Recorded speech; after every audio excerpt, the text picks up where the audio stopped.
ஹெச்டிஎம்எல்ல வந்து எப்படி வந்து ஒரு வீடியோ வந்து அப்லோட் பண்ணுறேன்னு சொல்லி பார்ப்போம். அதாவது ஒரு வெப்பேஜில் வந்து எப்படி வந்து ஒரு வீடியோ வந்து அப்லோட் பண்ணுறது. இப்போ எக்ஸாம்பிளுக்கு இப்போ இந்த இடத்துல வந்து என்ன கொடுக்குறேன்னா வீடியோன்னு ஒரு டேக் ஒன்று இருக்குது. அந்த டேக் கொடுக்குறேன் வீடியோன்னு சொல்லி டேக் கொடுத்துட்றேன். கொடுத்துட்டு ஒரு ஃபேஸ் விட்டுட்டு அதில் போய் அந்த வீடியோனுடைய ஹைட்டு எவ்வளோ வேணும் ஃபஸ்ட்டு வித்து கொடுத்துங்க. வித்து எவ்வளோ வேணும்? இப்போ வித்து வந்து எக்ஸாம்பிளுக்கு ஒரு 500 கொடுத்துட்றேன்னு வச்சுங்களேன். இன்னொரு ஃபேஸ் வந்து பக்கத்தில் விட்டுட்டு அதில் வந்து ஹைட்டு கொடுத்துங்க. ஹைட்டு எவ்வளோ வேணும் நமக்கு? ஹைட்டும் கொடுத்துருங்க. ஹைட்டு வந்து எனக்கு ஒரு 500 வேணும்னு சொல்லிட்டுங்க.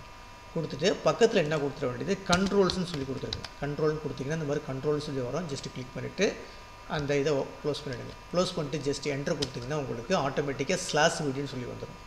இப்போ என்ன கொடுத்துருக்கோம்? வீடியோனுடைய வித்து எவ்வளவு, ஹைட் எவ்வளோன்னு சொல்லி கொடுத்துருக்கோம்.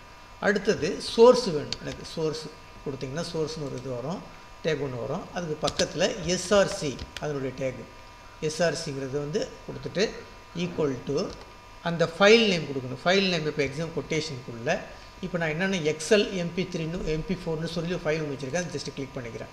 கிளிக் பண்ணிட்டு ஒரு பேஸ் ஒன்று விட்டுட்டு பக்கத்தில் என்ன கொடுத்துட வேண்டியது திருப்பி வந்து டைப்பு கொடுக்கணும். டைப்பை கிளிக் பண்ணிங்க. டைப்பை கிளிக் பண்ணிவிட்டு அது என்ன மாதிரினா வீடியோ டாட்டு வீடியோ /MP4 சொல்லி கொடுத்துருங்க. /MP4 சொல்லி கொடுத்துருங்க. கொடுத்துட்டு அதையும் க்ளோஸ் பண்ணிவிடுங்க. பக்கத்தில் ஒரு ஃபேஸ் விட்டுட்டு அதை க்ளோஸ் பண்ணிவிடுங்க. ஜஸ்ட் வந்துட்டு கொடுங்க.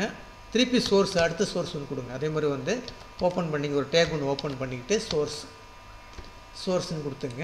சோர்ஸ்ன்னு கொடுத்துட்டு ஒரு ஃபேஸ் விட்டுட்டு எஸ்ஆர்சின்னு சொல்லி கொடுத்துட்டு ஈக்குவல் டு அந்த எக்ஸல் ஃபைலை திருப்பி கொடுங்க. அதாவது கொட்டேஷனுக்குள்ளே அந்த எக்ஸலுங்கிற ஃபைலை கொடுங்க.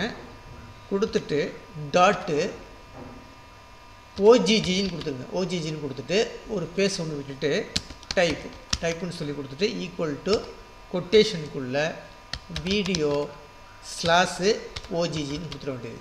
கொடுத்துட்டு இந்த ப்ராக்கெட்டையும் க்ளோஸ் பண்ணிவிடுங்க. க்ளோஸ் பண்ணிவிட்டு இந்த ஃபைலை போய் சேவ் பண்ணிவிடுங்க. இப்போ கண்ட்ரோல் எஸ் கொடுத்திங்கன்னா சேவ் ஆகிடும்.